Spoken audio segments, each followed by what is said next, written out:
So the massive effort to distribute COVID-19 vaccines nationwide is one obstacle the government is facing, but concerns about the vaccine safety is quite another. The Washington Post Power Up newsletter takes a look at this issue. In a recent piece, the coronavirus vaccine is on its way, but where's the public education campaign? Jacqueline Alemany, anchor of the Power Up newsletter and a political reporter at Washington Post, is here to break down what the government is doing to get the word out and why some public health officials say it's just not enough. Jackie, I think this is a really good area to explore. I think that has been a huge part of the problem when it's come to the pandemic, that there hasn't been a clear public health message, just with masks, with social distancing, with all that stuff. And so now we have to deal with the misinformation surrounding the vaccine. The government seems to know why they have a problem with people wanting to take a vaccine. I want to play a clip from a news conference yesterday with the Department of Health and Human Services. Let's just hear what they have to say. It's very important that we increase the number of Americans that accept to be vaccinated based on facts and data and reality, because vaccines on a shelf are useless, and unless the large majority of us gets vaccinated, we will not be able to control this pandemic. All right, so they're recognizing that there is a problem. Can you break down what's driving these concerns around the vaccine? And I should say that increasingly over the past few months, people have become more and more comfortable with the vaccine. At least that's according to some polling. But still, there's quite a swath of the country that is not really comfortable with the idea of taking this shot. Yeah, good morning, guys. Thanks for having me on. This is such an important topic, and I hope the media also can serve as a validator and a source of vaccination confidence and information for everyone out there who might have concerns. But look, this is where the real challenge starts, a lot of experts say. Yes, obviously, we've just achieved a historic scientific milestone. We are, the largest vaccination campaign in American history is off, and the vaccine was created in a really record time. But misinformation about the virus and vaccination is widespread. We have found in numerous different studies that Americans still show a mixed willingness to be vaccinated, which really renders the vaccine moot. In order to achieve herd immunity, as Dr. Fauci told me in an interview yesterday, we need 75% to 85% of the American population to be vaccinated so that those who are not immune to the disease are protected. So that's a pretty high number, and actually the number that he gave us yesterday is higher than previous estimates. He anticipates that we can achieve that by the second quarter of next year, mid 2021. But again, it's contingent on a robust vaccination campaign, which we are not quite seeing right now.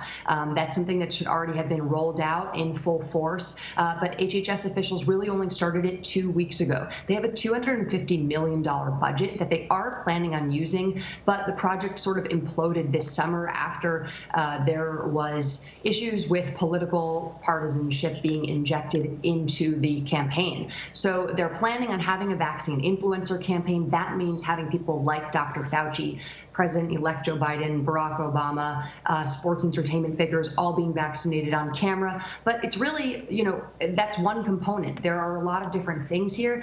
And I think that a common misperception that people have is that a lot of this disinformation about vaccines is coming from QAnon, the dark web, which is in part true. But in certain minority communities, a lot of the concern, the skepticism roots from malfeasance and a well-documented history of the Black community really being abused by the medical community when it comes to vaccinations. That's why it's so important to have people like Lindsay Starring, who yesterday was the first person to be vaccinated in public, a Black nurse in New York City. So this campaign needs to have multiple different prongs, and right now experts aren't really seeing what they believe they need to see in order for Americans to feel confident.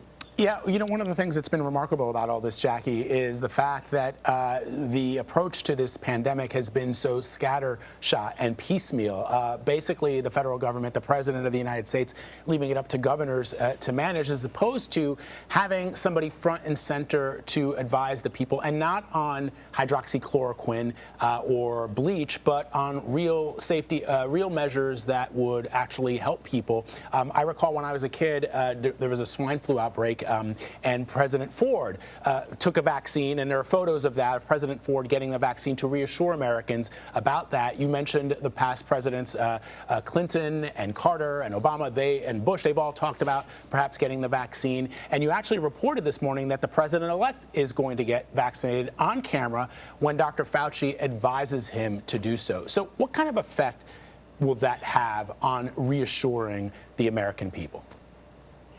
Yeah, well, look, Dr. Fauci is the most trusted information source in America right now, although we have seen his trust levels actually start to wane as the president has increasingly injected politics and partisanship into his handling of the coronavirus, which has ramped up really throughout this entire year. That being said, Americans do look to him, and we're seeing our top public figures look to him as well. That is something that can be really helpful. But as you noted, fast tracking a vaccine with broad distribution can have and carry a public health risk, like President Gerald Ford, who raced to have a vaccine in 1976 for a pandemic that never happened. And actually that vaccine wasn't fully,